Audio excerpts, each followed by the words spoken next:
Om Shanti. Om Namo Bhagavate Vasudevaya. Welcome to another Yoga Small Talk, and we continue with 7 minutes Bhagavad Gita a day.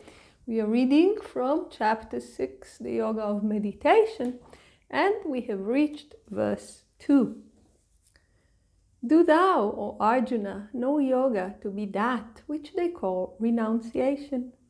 No one verily becomes a yogi who has not renounced thoughts.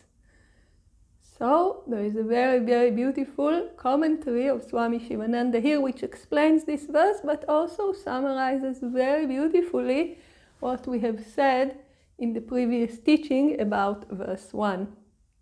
So, Sankalpa, thought, is the working of the imagining faculty of the mind that makes plans for the future and guesses the results of plans so formed. So we scheme. We say, okay, I need to do this, I need to do that, and once I do this and do that, this will be the result. So Swami Sivananda immediately tells us so nicely, you are guessing. It's not really that you are doing some sort of a calculated thing. It's guessing because it's not really in your hand. And he continues, no one can become a karma yogi who plans and schemes and expects fruit for his actions. No devotee of action who has not renounced the thought of the fruit of his action can become a yogi of a steady mind. Remember here, yogi is Raja Yogi, a meditator. So as long as all those things come to our mind, we cannot meditate. And actually, any one of us who have ever tried to meditate knows this. We sit down, and what comes to our mind? The things I should have done, the things I want to do, how those things will evolve, what those things will bring or take away from me. All this guessing game runs in our mind constantly. What I want, what I do not want, what I have done, what I should have done, what I will do. All those things run in our mind and prevent us from calming down and from being able to concentrate. So Swami Sivananda tells us, Karma Yoga, learn how to reduce your desires. This will reduce what I have done and what I should have done, and you will be able to better focus. Lord Krishna eulogizes Karma Yoga here because it is the means or an external aid, Bahiranga Sadhana, to Dhyana Yoga, to the Yoga of Meditation. So we said, very first verse of the chapter, the Yoga of Meditation. What do we see? Karma Yoga. So this means Lord Krishna gives it very, very, very high significance. Why? Because this is the way for a person who is still living in duality, who still has a sense of agency and doership, to reach meditation. Karma Yoga is a stepping stone to Dhyana Yoga. It leads to the yoga of meditation in due course. So when we practice it properly, it will take us there. In order to encourage the practice of Karma Yoga, it is stated here that Karma Yoga is sannyasa.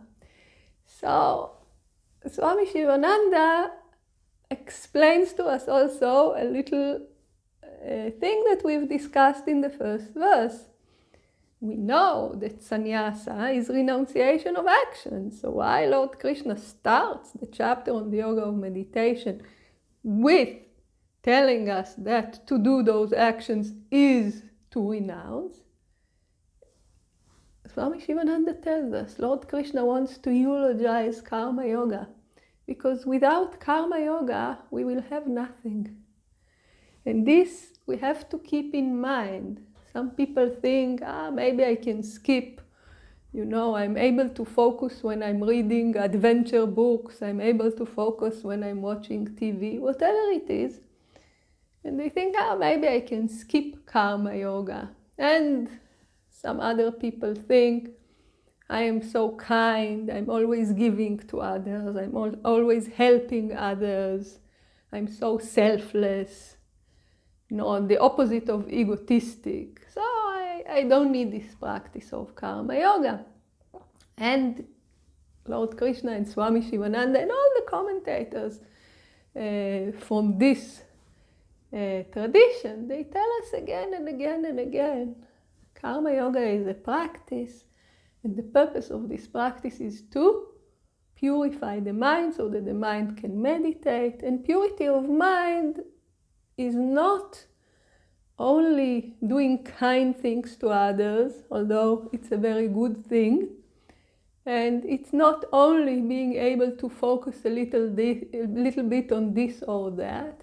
It's the ability to meditate because the mind is free of desires and free of the guessing game of what I should have done, what I could have done, what will happen tomorrow, what will this bring, what will this take. So here lies the great, great, great importance of karma yoga, and we hear about it again and again and again. And for us, two things. First, no shortcuts. You thought you could skip karma yoga? No, no shortcuts. And the other thing is that sannyasa, the idea of renunciation, is not what we see outside. And this is also a repeating theme that Lord Krishna is giving here, because again, Arjuna wants to just get up and leave. And it happens to us as well. We want to get up and leave.